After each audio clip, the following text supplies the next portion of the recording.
आखिर कैसे लिया महाराज बाली ने श्री राम से अपने मृत्यु का प्रतिशोध।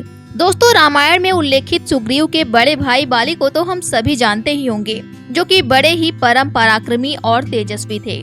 और अगर आपको राजा बाली के बारे में नहीं पता तो आज हम आपको राजा बाली के बारे में भी बताने वाले हैं। लेकिन उससे पहले आप ये जान ले दोस्तों, राजा बाली को रामायण श्री हरि के अवतार श्री राम ने छल से मारा था और अपने मृत्यु का बदला भी राजा बाली ने श्री हरि से लिया था। तो दोस्तों, आज की इस वीडियो में हम आपको इसी कथा के बारे में बताने वाले हैं। शुरू करते हैं आज का यह वीडियो। लेकिन इससे पहले यदि अभी तक आपने हमारे चैनल हरिवाणी को सब्सक्राइब नहीं किया है तो कृपया हमारे चैनल को सब्सक्राइब कर लें और पास में बने बेल आइकन बटन को जरूर दबाएं ताकि हमारे चैनल की लेटेस्ट अपडेट आप तक सबसे पहले पहुंच जाए।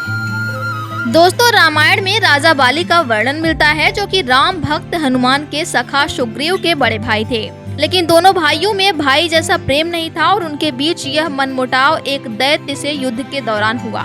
दरअसल महाराजा बाली ने और सुग्रीव एक राक्षस से युद्ध कर रहे थे। युद्ध के दौरान वह राक्षस एक गुफा में जाकर छिप गया।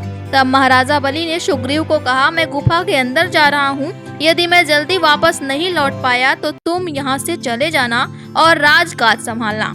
इतना कहकर महाराजा बाली गुफा में चले गए और उस दैत्य से युद्ध करने लगे। काफी विलंब के बाद जब महाराजा बाली बाहर नहीं आए तो गुफा से रक्त का बहाव बाहर की तरफ आने लगा। तब सुग्रीव को लगा कि शायद उनके भाई यानी महाराजा बाली की मृत्यु हो गई है।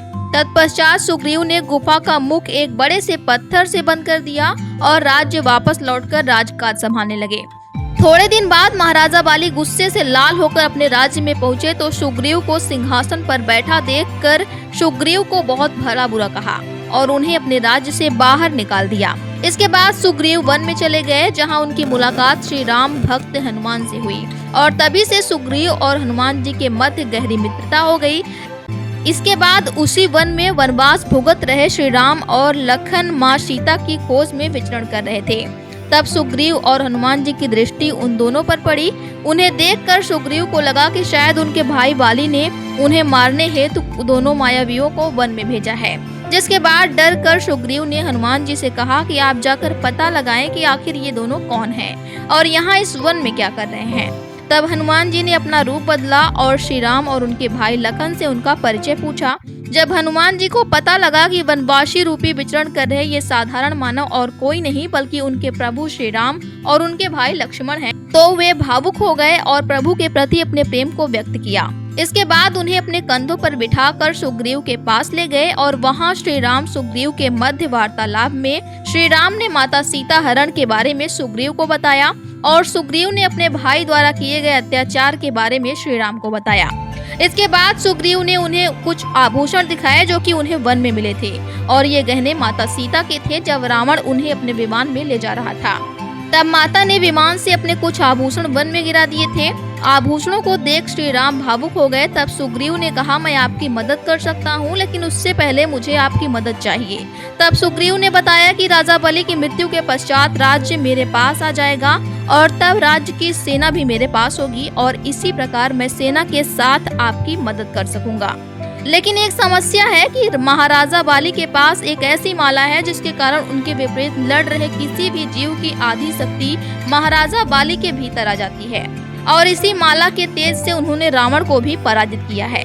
तब श्री राम ने यह योजना बनाई, तुम बाली से युद्ध करना और युद्ध के दौरान ही वे छिपकर छल से बाली को मार देंगे। और ऐसा ही हुआ। जब सुग्रीव ने बाली को मल्ल युद्ध के लिए ललकारा तो महाराजा बाली युद्ध करने के लिए रण में कूद गए और छल से श्री राम ने बाली का वध कर दिया।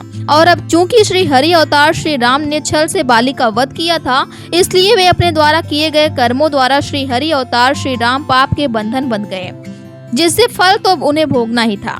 इसलिए जब द्वापर युग में श्री कृष्ण रूप में श्री हरि ने अवतार लिया और अपने अंतिम दिनों में जब श्री कृष्ण सोमनाथ में एक वृक्ष के नीचे आराम कर रहे थे, तब जरा नाम के एक बहेलिये ने श्री कृष्ण को हिरण समझकर उन पर तीर चला दिया और इस प्रकार श्री हरि अवतार श्री कृष्ण की मृत्यु हो गई।